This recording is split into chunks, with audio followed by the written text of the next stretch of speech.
Antes de empezar con el análisis, va a convenir que nos detengamos en una pregunta que ha sido formulada, repetida y banalizada hasta el hartazgo en los últimos años. ¿Por qué? Porque tanto en América Latina como en los Estados Unidos, Argentina obviamente no está fuera de esto, claramente también Europa, ocurre una y otra vez y nos vamos a preguntar lo siguiente: ¿por qué sectores populares eligen mediante su voto a candidatos que claramente atentan contra sus propios intereses materiales? Pero esta no es la única pregunta, porque también nos podemos preguntar por qué apoyan proyectos de derecha radical que básicamente los desprecian, los precarizan y los convierten en chivos expiatorios de toda crisis. Es decir, ¿estamos enfrente de un problema de ignorancia? ¿Estamos enfrente de un problema de manipulación mediática, de incapacidad para comprender la economía? ¿O acaso, como suele incluso insinuarse de modo bastante arrogante, se trata simplemente de personas que no saben votar?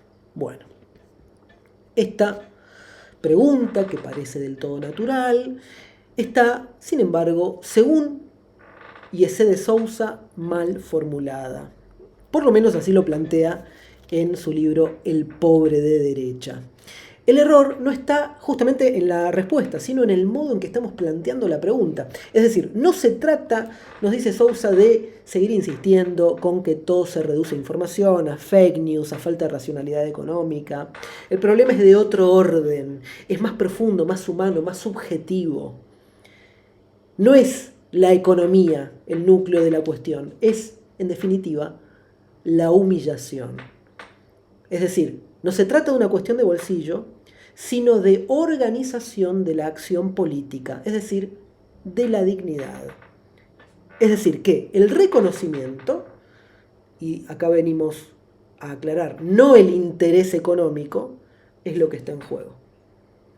Te lo repito, no tiene que ver con una cuestión de bolsillo a la hora de organizar la acción política, sino que esta organización de la acción política tiene que ver con una cuestión de dignidad. Y por ende, lo que va a configurar esta organización de la acción política, que se va a manifestar en el voto, tiene que ver más con el reconocimiento más que con el interés. Y lo cierto es que si no somos capaces de comprender esta cuestión, corremos el riesgo de no comprender nada de lo que está ocurriendo, porque justamente de eso vamos a hablar el día de hoy. De este error inicial en la formulación de un problema clave para comprender nuestra crisis en Latinoamérica, de por qué sectores populares básicamente terminan eligiendo a candidatos de derecha. Y para esto vamos a encontrarnos con la primera idea que va a plantear Jesse de Souza, que va a estar relacionado a la crítica liberal y marxista, ¿sí?, del sujeto económico.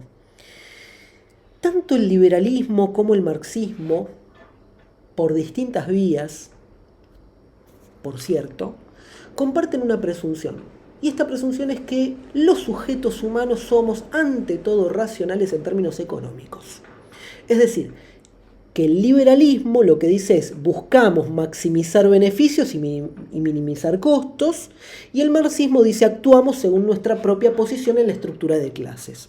Pero ambos son racionales en términos de lo económico. ¿Y qué sucede cuando el pobre vota a alguien que lo va a perjudicar? Bueno, ambas tradiciones se miran como, por así decirlo, desconcertados. O bien se lo tilda de tonto, o bien de alienado, o se apela a la famosa idea de la falsa conciencia. Pero siempre, básicamente, en el fondo, sigue latiendo la misma idea. El motor último es la economía. Ahora, pensémoslo acá, pensémoslo en la Argentina. ¿Qué nos muestran las elecciones una y otra vez? Que esa ecuación no alcanza, que no se trata solo de una cuestión de bolsillo, que hay algo más complejo, más visceral, algo que no se puede medir en puntos del PBI ni en la evolución del dólar blue. Vayamos, por ejemplo, a cualquier barrio del conurbano bonaerense. Hablemos con cualquier vendedor ambulante, con cualquier laburante precarizado, con cualquier señora que limpia casas por hora. ¿Y de qué te va a hablar esa gente? ¿De la tasa de interés? No, no te va a hablar de tasa de interés, no te va a hablar de PBI. Te va a hablar de respeto, te va a hablar de dignidad, te va a hablar de que no los miren como basura, de que no los humillen en la salita del centro de salud, de que no los traten como delincuentes cuando entran a un shopping. Te hablan básicamente de reconocimiento.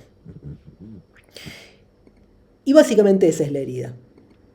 Esa necesidad de sentirse parte, de no ser el último orejón del tarro, de no ser a la última persona que van a mirar de reojo. Y nada de esto se cura ni con subsidios ni con más dinero. Se cura tampoco esto con créditos bancarios y mucho menos con promesas abstractas de crecimiento económico. Y acá José de Sousa mete el dedo ahí, en la llaga. Nos dice, no es la economía.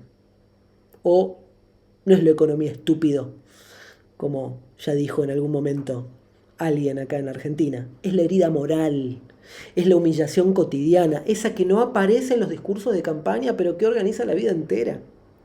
Y eso nos conecta también con nuestra historia latinoamericana, porque no es un fenómeno exclusivo de Brasil, tampoco es un fenómeno exclusivo de Argentina, tampoco es un fenómeno exclusivo de Estados Unidos, es una constante en todo el sur global.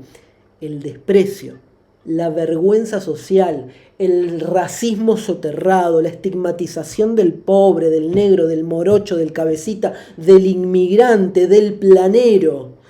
Todo eso constituye un humus de resentimiento, un caldo de cultivo de dolor que no se arregla con un par de pesos más en el bolsillo. Entonces, la pregunta ya no es ¿por qué no votan por su economía? La pregunta es ¿qué está ofreciendo la derecha radical que le habla a esa herida? ¿Cómo construye ese lazo moral, esa promesa de reparación simbólica? Porque, a ver, seamos honestos, ¿quién le promete a los pobres ser respetados? ¿Quién le ofrece sentirse parte de algo grande, algo fuerte, algo que inspire miedo en otros? La derecha no promete comida, le promete orgullo, le promete revancha. Les promete que podrán mirar por encima del hombro a otro que esté por debajo. Y a veces eso les vale más, lamentablemente, que una heladera llena. Entonces, la propuesta de Sousa es el motor, es el reconocimiento y no el interés. Y acá es donde el autor empieza a dar vuelta a la tortilla. Nos dice, miren, no insistan más con el interés económico, de que es la clave para entender el por qué algunos votan lo que votan. No es el bolsillo lo que está en juego, es la dignidad. Y claro, si uno lo piensa un poco, tiene casi como que todo el sentido del mundo. Porque cuando uno pierde un trabajo, no solamente pierde ingresos, pierde reconocimiento, pierde prestigio, pierde pertenencia, pierde lugar en el mundo. Y eso duele mucho más que ver la cuenta bancaria en rojo. Duele en otro plano, en otro lugar, en un lugar más hondo, más existencial si se quiere. Por eso, solamente ahí, en esa herida silenciosa, en esa herida que es la humillación. La humillación, ¿qué podríamos decir? Que es cotidiana, esa que no hace falta que venga en forma de insulto directo, esa que está en las miradas, en los gestos, en las palabras que no se dicen.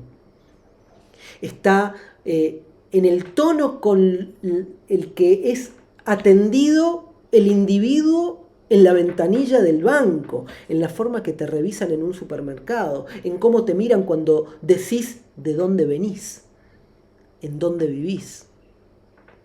La humillación de ser pobre, la humillación de ser morocho, de no tener contactos, de no ser gente como uno, o como dicen ahora, de no ser gente de bien. Y ojo, porque esa humillación genera algo, genera resentimiento, sí, pero sobre todo ese resentimiento genera a su vez una búsqueda desesperada de reconocimiento, de sentirse alguien, de ser mirado, de ser nombrado, de ser contado, de dejar de ser invisible, de dejar de ser siempre alguien que está al margen. Y ahí es donde entra en juego la política, porque la política no es solo programas de gobierno, no son solamente cifras, no son solamente planes económicos.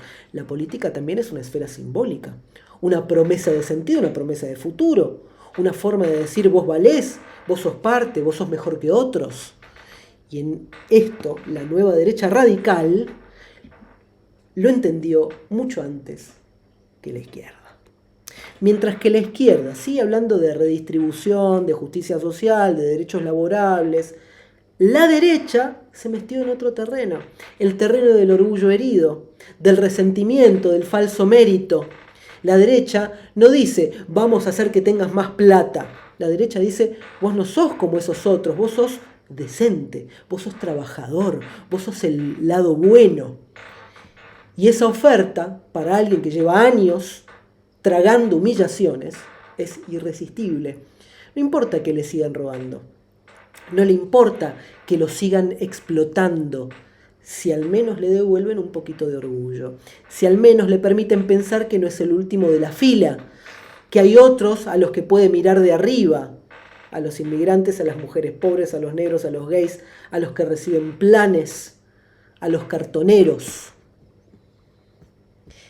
Ese pequeño gesto de reconocimiento simbólico, podríamos decir, es infinitamente más potente que cualquier promesa económica, porque responde a una herida mucho más profunda, más antigua, más íntima.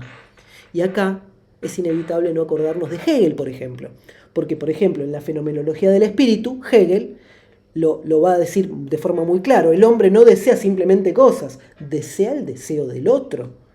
No busca solo bienes, lo que busca es reconocimiento. Buscamos ser vistos, buscamos ser validados, buscamos ser reconocidos como alguien que cuenta, como alguien que merece existir. Y Hegel advertía que la lucha por el reconocimiento es más fundamental que la lucha por la mera supervivencia. Quien ha sido sistemáticamente negado, sistemáticamente despreciado, sistemáticamente humillado, necesita encontrar, aunque sea en espejos rotos, una imagen donde su valor sea restituido. Por eso, dice Sousa, no se trata de economía, se trata de moral, de reconocimiento versus desprecio, de quien está del lado de los buenos y quien está del lado de los corruptos, de los vagos, de los degenerados. Por eso la derecha se apropia del discurso moral, porque sabe que esa es la batalla que importa, la del alma, la del orgullo, la del lugar en el mundo. Y mientras la izquierda discute sobre números, la derecha ofrece un espejo donde mirarte y verte un poquito más fuerte, un poquito más digno, un poquitito más respetado. Y eso, para alguien que ha vivido una vida entera a los codazos en las filas de los despreciados, no es poca cosa.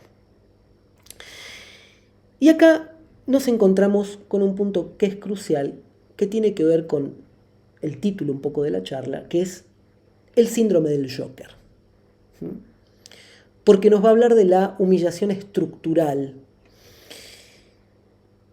¿Qué es lo que estamos diciendo cuando hablamos de humillación? Bueno, porque la palabra puede sonar exagerada, pero también puede sonar a excepción, o también puede sonar a caso extremo. Pero lo que va a plantear Sousa es que no estamos hablando de algo anecdótico, ni tampoco estamos hablando de casos puntuales, ni de gente particularmente débil que se siente mal porque sí.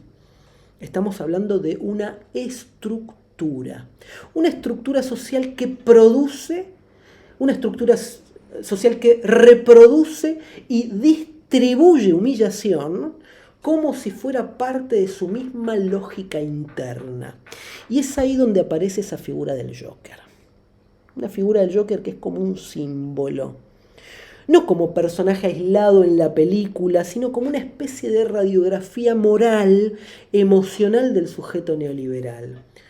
Un tipo solo, un tipo frágil, humillado, precarizado, que cuida de su madre enferma, que es ignorado, burlado, golpeado, ridiculizado por todos a su por todos los costados.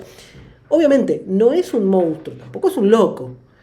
Es lo que produce esta sociedad cuando funciona bien, cuando funciona como está diseñada para funcionar. Porque en el neoliberalismo no se trata solo de tener un mal sueldo ni de vivir con miedo a quedarte sin trabajo. Eso es solamente la capa superficial, la capa epidérmica de la cosa. Lo que está en juego es mucho más profundo. Es la sensación de estar por fuera de todo. De que nadie te mira, de que nadie te respeta, de que nadie te escucha. De que el Estado solo aparece para exigirte y nunca para protegerte. De que los medios te muestran como un problema, como una especie de peso muerto social, como un gasto innecesario. Y que incluso los que están apenas un escalón por encima tuyo, te miran con desprecio, con desdén, como si fueras parte de una masa que arruina todo, que es tu culpa, que atrasa, que ensucia, que no merece, que es un lastre. Y entonces aparece algo peor que la pobreza: la culpa de ser pobre. La sensación de que uno está así y porque algo hizo mal. Porque es un flojo, porque es un vago, porque no se esforzó, porque no fue lo bastante inteligente. Básicamente lo que está diciendo esto es: vos mismo sos el culpable de todo el fracaso que estás arrastrando. Y esa culpa no es natural, no es espontánea, es una culpa producida por ese discurso meritocrático que se repite hasta el cansancio. Bueno, Benjamin ya también había hablado de que el capitalismo es una religión que produce culpa, ¿no? Una culpa y al mismo tiempo, pero mientras que la religión te permite de alguna manera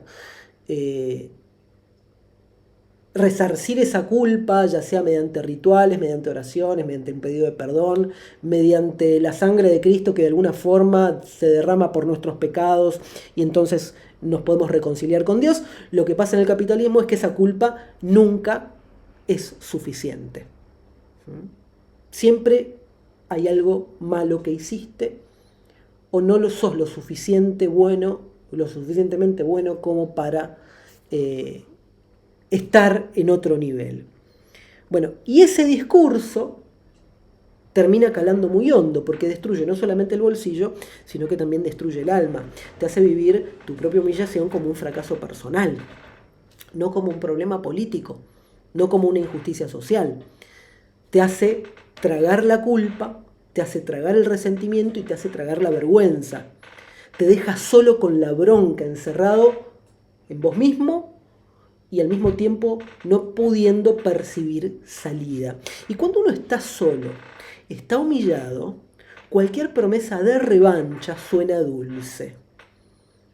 Por eso el Joker no es solamente un loquito suelto, es una figura típica de nuestros tiempos. Es el sujeto que la precariedad ha producido en masa, el que se encuentra sin sentido, el que no tiene futuro, el que no espera nada de nadie, el resignado. Y por eso es tan fácil de manipular. Por eso es tan fácil dirigir su odio hacia otro.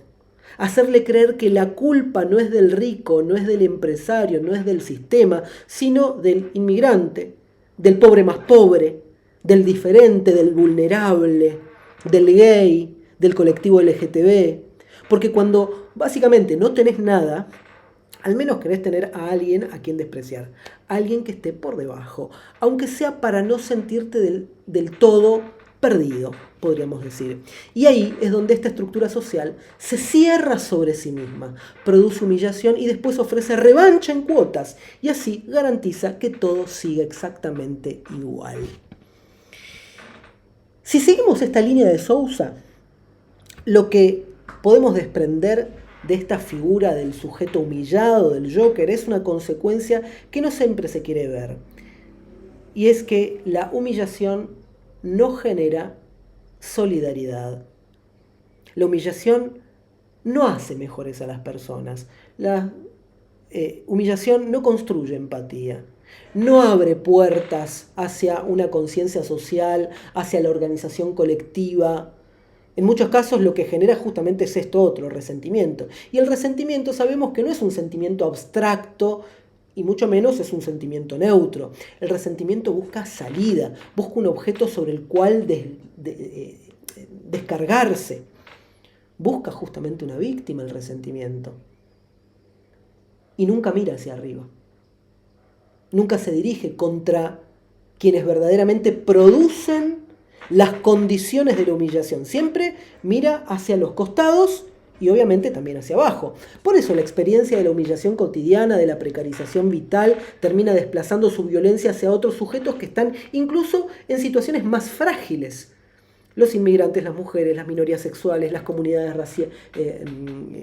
racializadas, los pobres que no trabajan, los jóvenes que no producen.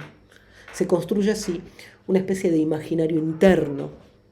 Un otro que en realidad cumple, de alguna manera, la función de chivo expiatorio. Alguien que sobra, pero sobre todo alguien sobre quien uno puede volcar la frustración, la bronca y la impotencia. Esto, además, no sucede en vacío. Sucede en un contexto social donde el neoliberalismo ha roto deliberadamente los lazos colectivos que antes ofrecían, si no soluciones, al menos contención. Sindicatos, partidos políticos, organizaciones barriales, redes comunitarias, todo esto fue erosionado, criminalizado, fragmentado, destruido, desfinanciado. Y lo que queda en definitiva es el sujeto solo, el sujeto aislado, el individuo que no encuentra en lo común una vía de escape, una esperanza, un sentido. Y ese individuo aislado es muy fácilmente capturado por el discurso del odio, por relatos simplificados que le dicen que el problema está en el vecino pobre, en el inmigrante, en la mujer que reclama derechos, en quien recibe una ayuda estatal que él no recibe. Y así se termina cerrando el círculo. La humillación genera resentimiento, el resentimiento genera violencia y la violencia nunca va hacia los poderosos. La violencia se descarga hacia los costados y hacia abajo, es decir, se descarga ante los iguales y ante los menos favorecidos. Y esto, ojo, no es casual, es parte justamente de la estructura. ¿Por qué? Porque el neoliberalismo necesita ese odio disperso, necesita ese enfrentamiento horizontal, porque es la mejor garantía de que nunca se mire hacia arriba, de que nunca se cuestione la estructura misma que produce la pobreza, la precariedad y la humillación. En ese sentido, el odio que circula entre los sectores populares no es un accidente, es un recurso político, es un discurso de control. Mientras el pobre odia al pobre, al diferente, al excluido, el sistema puede seguir funcionando sin amenazas. Por eso, justamente, las derechas radicales o radicalizadas no inventaron este odio. Lo aprovecharon. Lo toman, lo organizan, lo distribuyen, le dan forma de lenguaje, le otorgan un enemigo, le dan un canal de expresión y en ese proceso refuerzan justamente el estado de cosas. Por eso, para entender el fenómeno del pobre de derecha, hablamos del síndrome del Joker, pero tranquilamente también podemos hablar del síndrome de Doña Florinda, ¿no?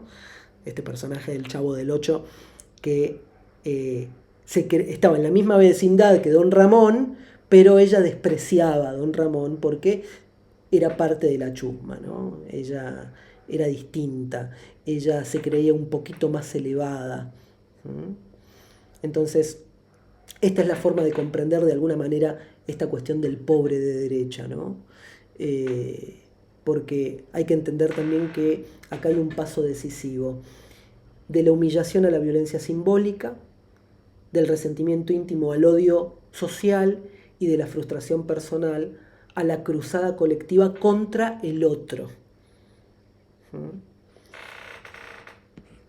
El tercer momento que va a plantear Yesé Sousa para comprender el fenómeno del pobre de derecha es lo que podríamos llamar la tecnología de la manipulación del resentimiento. Porque el resentimiento por sí solo no organiza absolutamente nada. Es una materia prima disponible, una afectividad flotante, pero necesita ser moldeado, necesita ser canalizado, dirigido. Y ese trabajo no lo hace ni el mercado por sí solo, ni la política sin mediaciones, lo hace sobre todo el dispositivo mediático contemporáneo, con su articulación entre medios concentrados y justamente, obvio, redes sociales. El primer aspecto que me parece importante señalar es que esta maquinaria no funciona bajo el viejo y entrañable paradigma de la censura o la represión directa de la información. Al contrario, se ampara en un aparente pluralismo, en la multiplicación de voces, en la democratización de la palabra. Todo el mundo puede opinar, todo el mundo puede publicar, todo el mundo puede informarse, todo el mundo lo puede hacer, pero, y un pero inmenso, lo que se produce no es un acceso más claro a la información, sino todo lo contrario, una confusión sistemática, una saturación de discursos que eliminan las distinciones entre lo verdadero y lo falso, entre lo relevante y lo irrelevante. Y justamente, esta confusión generalizada no es inocente, es el terreno ideal para reinstalar un orden ideológico, reaccionario, bajo la apariencia de un muy querido sentido común.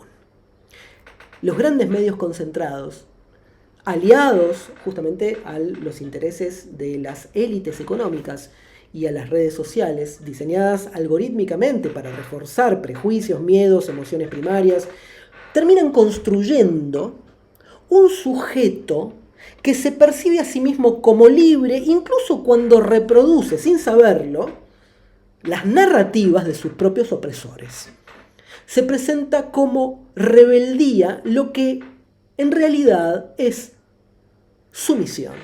Se ofrece la fantasía de una especie de individuo autónomo, sin Estado, meritocrático, capaz de hacerse a sí mismo, y quien no lo logra, quien queda por fuera, es automáticamente culpable de su fracaso. Y aquí es donde otra vez Sousa denomina el reemplazo del racismo explícito por el racismo cultural.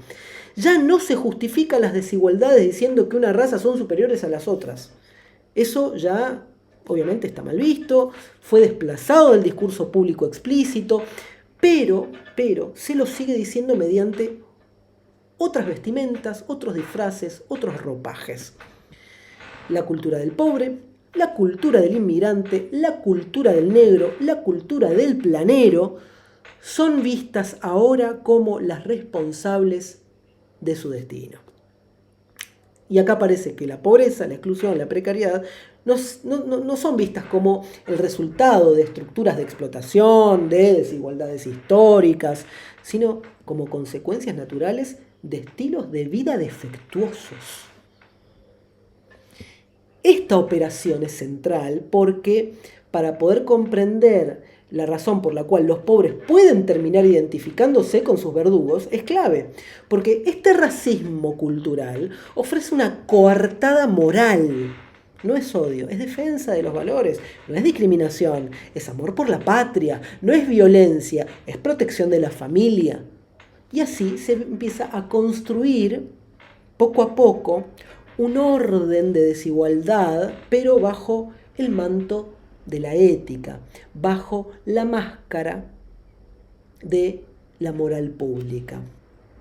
Es decir, el neoliberalismo ha comprendido que su dominación no puede sostenerse solo en lo económico, necesita del consentimiento afectivo, emocional, del sentido común de las mayorías. Y ese consentimiento no se ofrece prometiendo riqueza para todos, no se obtiene ofreciendo la posibilidad de participar pluralmente, aunque sí simbólicamente, da una cruzada moral contra los otros, contra los distintos, contra los que amenazan ese frágil lugar de pertenencia. Así se termina construyendo este personaje que es el pobre de derecha, no como un sujeto confundido, sino como un sujeto manipulado en sus afectos más profundos, un sujeto que se siente libre mientras reproduce su propia sumisión, que se siente rebelde mientras defiende a quien garantiza su explotación. Y acá aparece una dicotomía, el pobre honesto versus el pobre delincuente, que este es el último peldaño de la humillación. Y decimos esto porque el último eslabón de este proceso, el que termina cerrando el círculo, es quizás el más sutil y al mismo tiempo el más cruel, porque no se trata simplemente de una manipulación externa, se trata de cómo el propio sujeto precarizado participa activamente en su propia diferenciación interna, en su propia autosegregación moral. El pobre de derecha necesita distinguirse, dice Sousa, necesita diferenciarse, no ya de las clases altas con las que jamás va a poder confundirse, sino de aquellos que están por debajo, más caídos, en los escalones más bajos, estigmatizados, y de ellos necesita verse diferente. Por eso empieza a construir esta oposición, que es, a decir verdad, una especie de ficción moral, ¿no? El pobre honesto versus el pobre delincuente. El pobre honesto podríamos decir que es aquel que trabaja, que se esfuerza, que no pide, que no molesta, que no protesta. El pobre delincuente es el que vive del Estado, el que recibe un subsidio, el que no quiere trabajar, el que está asociado a la violencia, a la marginalidad, al delito, a las malas costumbres. No importa si esta distinción es falsa, no importa si es una distinción artificial, lo que importa es el efecto que produce. Y lo que produce es una identidad, una pertenencia, una superioridad mínima, pero esa diferencia mínima en superioridad es suficiente para sostener el orgullo herido. Siempre hay alguien que está por debajo y está peor que yo. Y al que puedo humillar también. Acá, en este sentido, se pone en juego un mecanismo que podríamos denominarlo un mecanismo psíquico viejo y perverso, que es el miedo a caer más bajo, ¿sí? El miedo a bajar un escalón, el miedo a ser confundido con aquellos a quienes se desprecia, el miedo de perder ese último refugio de dignidad social que es la imagen de uno mismo como alguien decente, alguien correcto, alguien mejor que otros. Y por eso, justamente, el pobre de derecha no dirige su bronca hacia arriba, hacia los verdaderos causantes. No ataca a los poderosos, a los verdaderos responsables de su situación. No, los admira, los envidia. Incluso hasta los defiende. Yo he llegado a escuchar cosas como, por ejemplo, ellos tienen otra cabeza. No, ellos tienen otra capacidad, otra inteligencia, son mucho más inteligentes. ¿De qué estamos hablando? Se identifica con ellos porque esa identificación le ofrece en algún punto, aunque sea de forma ilusoria, un lugar superior, aunque sea momentáneo en su imaginación. Y elige mirar hacia abajo y no hacia arriba. Porque mirar hacia arriba implicaría reconocerse como oprimido, como víctima, como alguien engañado. Y eso es doloroso. Por eso, justamente esta distinción entre el pobre honesto y el pobre malo, ¿sí? Entre pobres honestos y pobres delincuentes, funciona como una especie de coartada moral. Permite sostener un orgullo mínimo, pero al mismo tiempo vital. Permite sentirse del lado correcto, sentirse del lado del limpio, del puro, del que merece. Y ese mecanismo no es nuevo, parece nuevo pero no lo es. ¿Por qué? Porque ya estaba en las viejas estructuras de clase. Pero hoy, bajo el neoliberalismo, se ha refinado, se ha naturalizado, se ha vuelto parte del sentido común de las grandes mayorías. Es lo que permite que un precarizado, un explotado, un humillado vote a quien lo desprecia, vote a quien lo explota, vote a quien garantiza su miseria, porque al menos le garantiza también poder despreciar a otro. Es el último peldaño de la humillación, claramente. Convertir al humillado en agente de la humillación ajena. Y así, de esa forma, cerrar el círculo. El pobre de derecha no es un error del sistema. El pobre de derecha es una pieza perfectamente funcional a su reproducción. ¿Cuál es el núcleo de esta dominación? Bueno, justamente lo que se busca es invisibilizar a los verdaderos culpables. Por eso llegamos al núcleo duro de todo el problema, porque todo este recorrido que fuimos haciendo, de la humillación al resentimiento, del resentimiento al odio, del odio a la distinción imaginaria entre pobres honestos y pobres deshonestos, obviamente que no es casual, no es espontánea, no es una simple deriva social, tiene un objetivo, tiene una función precisa en el mapa de dominación contemporánea. Y esa función es justamente blindar a las élites económicas. Te lo repito. La función es blindar a las élites económicas. Proteger a quienes verdaderamente concentran la riqueza, a quienes estructuran la desigualdad, a quienes diseñan un sistema que necesita del sufrimiento y de la precariedad para seguir funcionando. ¿Cómo se logra esta protección? Bueno, mediante un mecanismo que Sousa llama el falso moralismo. Un discurso que aparenta ser ético, que parece preocuparse por la honestidad, que parece preocuparse por la decencia, por los valores, que defiende los valores, los principios, pero que en realidad es profundamente funcional a la reproducción de los privilegios. Porque ese falso moralismo nunca señala hacia arriba, nunca denuncia a las élites financieras, nunca habla de los paraísos fiscales, nunca habla de los bancos, de las grandes corporaciones, nunca habla de los CEOs que evaden impuestos, de los grandes empresarios que precarizan, que explotan, que destruyen el medio ambiente, que corrompen funcionarios. No, ese poder es invisible.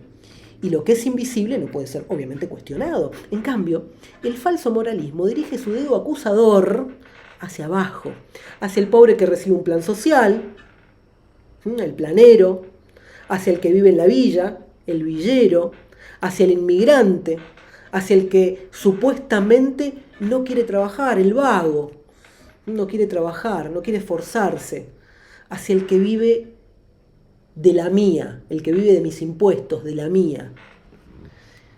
¿Y qué ocurre? La bronca, ocurre el resentimiento, ocurre la frustración. En lugar de subir, baja. Y en ese descenso se perpetúa el orden social existente. Se instala la idea de que la verdadera corrupción está en el Estado popular, en los gobiernos que buscan ampliar derechos, en los programas sociales, en los políticos de inclusión, o mejor dicho, las políticas de inclusión, no políticos de inclusión, no, pero sí las políticas de inclusión. La corrupción del mercado, en cambio, nunca es nombrada. O mejor dicho, la corrupción del mercado se naturaliza, es parte del juego, es parte del éxito. El rico es corrupto porque es audaz, porque es hábil, porque sabe moverse en el mundo hostil. El pobre que recibe un subsidio es corrupto porque es vago, porque es inmoral, porque le roba al Estado. Este doble estándar moral es la piedra angular del dispositivo. Permite que el saqueo de los poderosos quede oculto debajo de una cortina de humo de las pequeñas corrupciones cotidianas. Foucault hablaba de el ilegalismo burgués versus el ilegalismo popular. Bueno, esa distinción se repite acá de alguna manera también en Sousa. Y entonces lo que ocurre es que las grandes mayorías no perciben quiénes son sus verdaderos enemigos. Que crean que su problema no es el empresario que explota, tampoco crean que el banco es el que los estafa, que no lleguen a creer que el político que legisla para las élites es el problema, sino que ahora es el vecino, el pobre, la villa de acá a la vuelta, el que cobra un plan, la ama de casa que fue precarizada toda la vida, pero que se le dio una moratoria para que pueda jubilarse. El otro que es excluido, siempre es el otro que es excluido.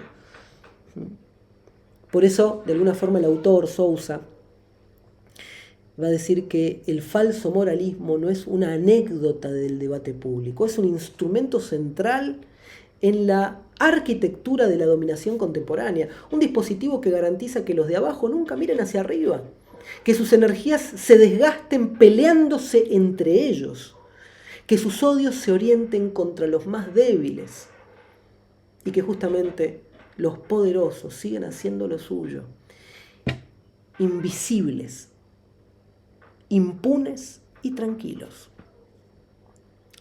Lo que estamos viendo consolidarse de alguna forma en todo este proceso es la construcción de un nuevo sentido común que no se articula ya en torno a grandes proyectos políticos, ni grandes horizontes colectivos de emancipación, ni siquiera podríamos hablar de programas claros de gobierno. Se articula en torno a afectos primarios. Y de todos esos afectos, el más eficaz, el más rentable, el más manipulable es el odio.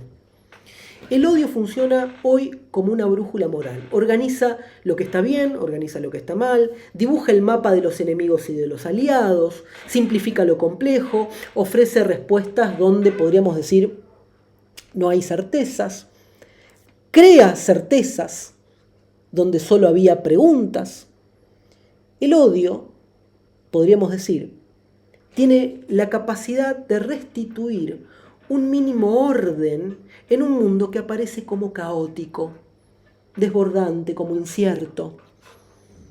Y justamente en esa lógica, la política deja de ser lo que alguna vez fue, un espacio de deliberación, un espacio de disputa racional, de negociación de intereses.